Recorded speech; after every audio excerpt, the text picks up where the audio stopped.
ને મારી સુરત શહેરના તમામ વેપારીઓ અને એમના પરિવારોને નમ્ર અરજ છે કે તમે લોકો આ ભ્રષ્ટ અધિકારીઓ અને એમના પરિવારોને સ્ટીલના કીડા પડે એવી દિલથી મહાદેવને પ્રાર્થના કરજો, જેથી કરીને એ લોકો ઝડપથી મરી જાય અને ભવિષ્યમાં એમના હિસાબે, એ ભ્રષ્ટ અધિકારીઓના હિસાબે સુરત શહેરના કોઈ લોકો હેરાન ના થાય। સાથીઓ, આક્રોશિત થઈ ગયેલા ભાઈને તમે જરા સાંભળ્યા હશે, જરાની પૂરા સાંભળ્યા હશે કે કેટલો ગુસ્સો એમનામાં દેખાઈ રહ્યો છે અને આ ગુસ્સો જે તે સમયે એમને કરેલો હશે વ્યાજબી હશે। કારણ કે સુરતમાં જે રીતે વરસાદ આવ્યો અને જે ગ્રાઉન્ડ ફ્લોરની દુકાનો, અંડરગ્રાઉન્ડ દુકાનો પાણીમાં ગરકાવ થઈ ગઈ। આ કોના પાપે થઈ? એસએમસી, સુરત મહાનગરપાલિકા, જે મહાનગરપાલિકાની જવાબદારી હોય કે વરસાદી પાણીનો નિકાલ આપણે કેવી રીતે કરવો, એ જવાબદારીમાંથી ક્યાંય ને ક્યાંય છટક્યા હોય અથવા જવાબદારીનું નિર્વહન વ્યવસ્થિત ન કર્યું હોય ત્યારે આ વ્યવસ્થા ઊભી થાય। આ ભાઈ જે રીતે આક્રોશિત હતા, હવે આ ભાઈ ફસકી ગયા છે અને પોતાનું નિવેદન બદલી નાખ્યું છે, એટલે આપણને આશ્ચર્ય થાય કે એમને નિવેદન કેમ બદલ્યું હશે। પહેલું નિવેદન જે તમે સાંભળ્યું એ હું એમના શબ્દોમાં કહું તો એમણે કીધું કે તમે બધા પ્રાર્થના કરો, કોને? મહાદેવને પ્રાર્થના કરો। કેવી? કે ભ્રષ્ટ અધિકારીઓ અને એમના પરિવારને સ્ટીલના જીવડા પડે। જીવડા ક્યાં પડવાના? શરીરમાં પડવાના। કોના? ભ્રષ્ટ અધિકારીઓ અને એમના પરિવારના। એટલે એમને એમના પરિવાર સુધી પણ પહોંચી ગયા હતા અને એમનો ગુસ્સો એ જે તે સમયે વ્યાજબી હોય ત્યારે આવા બધા શબ્દો નીકળે। સ્ટીલના જીવડા પડે પછી શું થાય? પછી ઝડપથી મરી જાય। આ ભાઈ બોલે ધીરે ધીરે તો મરવા જ ના જોઈએ, ઝડપથી મરી જાય એવી રીતે પ્રાર્થના કરો, દિલથી પ્રાર્થના કરો। શબ્દ વાપરે છે, હાર્ટલી, દિલથી પ્રાર્થના કરો।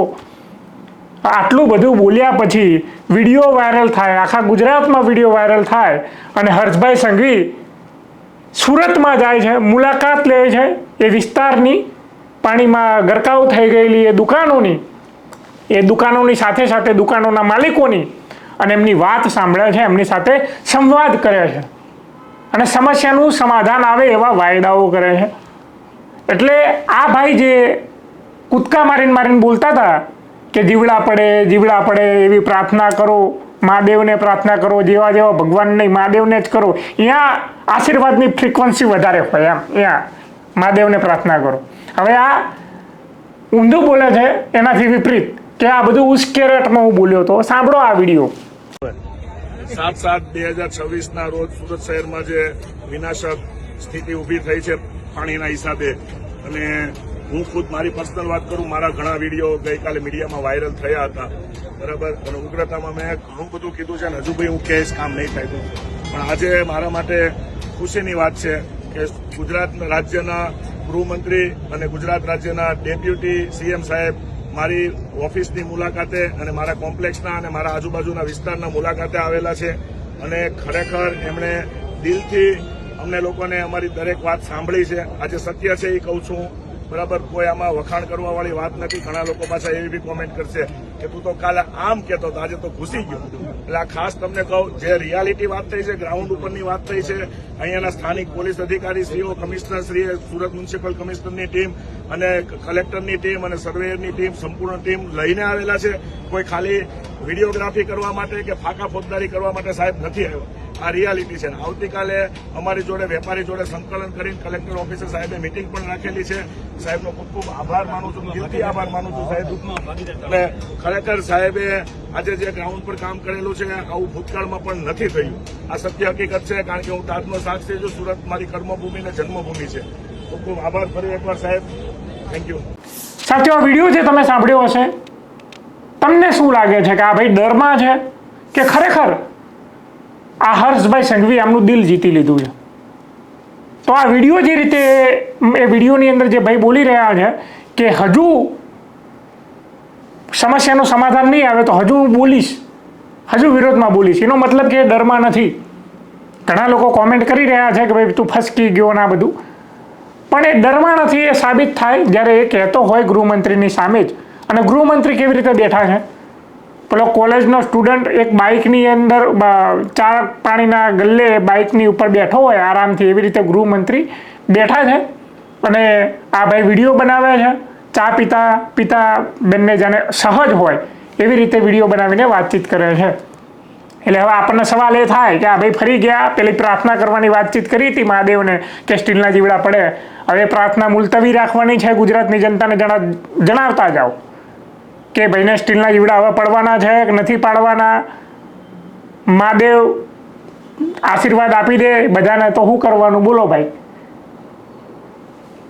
આ બધું મજાકમાં છે, પણ ખરેખર જે રીતે આ વ્યક્તિનો જે ગુસ્સો એ શાંત થયો છે એનું કારણ એ છે કે નેતાઓ એ સંવાદ કરતા થાય છે, પીડિતોની મુલાકાત લેતા થાય છે. જ્યારે નેતાઓની અંદર ધીરે ધીરે સંવેદના આવતી જાય ત્યારે વિરોધનું વંટોળ એ શાંત થઈ જાય. વિપક્ષનું કામ એ હોય કે વિરોધને વધુ વકરવા દેવાનો, અને સત્તાનું કામ એ હોય કે વિરોધને શાંત કરવાનો. સત્તા બે રીતે વિરોધને શાંત કરી શકે, કાં તો સામ દામ દંડ ભેદની નીતિથી, કાં તો લોકોના દિલ જીતીને. તો હર્ષભાઈ સંઘવીએ સામ દામ દંડ ભેદની નીતિ અપનાવી હોય એવું આ તમને વિડીયોમાં લાગે છે?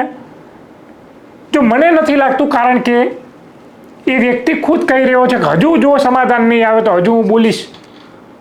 તો એના મતલબ એ થાય કે એ ડરમાં નથી, તો એ દિલ જીતવાનો પ્રયાસ કર્યો છે. અને આ એક રાજનેતાની અંદર આવી રહેલી પરિપક્વતા દાખવે છે.